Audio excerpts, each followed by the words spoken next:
News 18 India.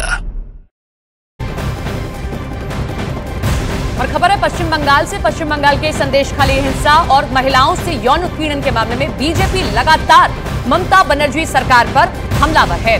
Bengal BJP के प्रदेश अध्यक्ष सुकांत मजूमदार के नेतृत्व में कार्यकर्ताओं और नेताओं ने देर रात तक बशीरहाट एसपी दफ्तर के बाहर धरना दिया और इस दौरान पुलिस और बीजेपी नेताओं के बीच धक्का मुक्की नोकझोंक भी हुई। काफी देर तक हंगामा होता रहा, जिसके बाद पुलिस ने सुकांत समेत बीजेपी की महिला कार्यकर्ताओं को हिरासत में लिया और कुछ घंटे बाद उन्हें रिहा कर दिया, जिसके बाद सुकांत मजूमदार ने पुलिस पर महिला कार्यकर्ताओं से बदसलूकी, अभद्रता का आरोप लगाया।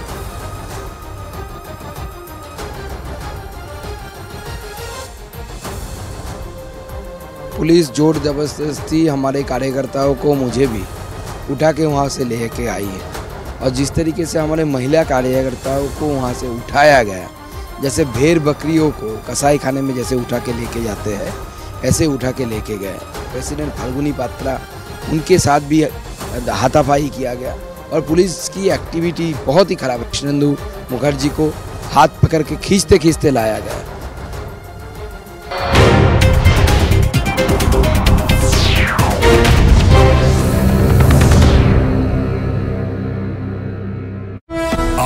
और ड्रमों में भरकर डीजल लेकर दिल्ली की तरफ निकले।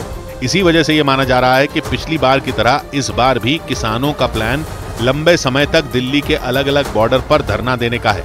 मतलब 2020 में हुए किसान आंदोलन की तरह किसानों ने एक बार फिर पूरी दिल्ली को सील करने की रणनीति तैयार की और इसी वजह से पुलिस उन्हें हर हाल में रोकने में जुट गई। हरियाणा के कई शहरों में पंजाब की तरफ से आ रहे किसानों से निपटने की तैयारी पूरी कर ली गई, क्योंकि किसानों की प्लानिंग पंजाब से हरियाणा होते हुए दिल्ली पहुंचने की है। और इसी वजह से हरियाणा के कई शहरों में बवाल मच गया। जींद में तो किसानों का जत्था पुलिस से दो हाथ करने को बेताब नजर आया। वहां सैकड़ों किसान पंजाब की तरफ से जींद में घुसने की कोशिश करते दिखे, लेकिन पुलिस वालों ने उन्हें रोकने के पुख्ता इंतजाम पहले ही कर लिए थे। इसका असर ये हुआ कि जैसे ही किसान वहां पहुंचे, पुलिस वालों से उनका टकराव हो गया। लेकिन जब वो नहीं माने तो पुलिस वालों ने आंसू गैस के गोले दाग दिए। इसके बाद तो वहां इतना धुआं फैल गया कि प्रदर्शन कर रहे कई किसानों का सांस लेना मुश्किल हो गया। उनमें ज्यादातर तो कुछ देर के लिए पीछे भी हट गए, लेकिन आंसू गैस के गोलों का असर खत्म होते ही वो फिर एक बार आगे बढ़े और सीधे पुलिस की बैरिकेडिंग तक पहुंच गए।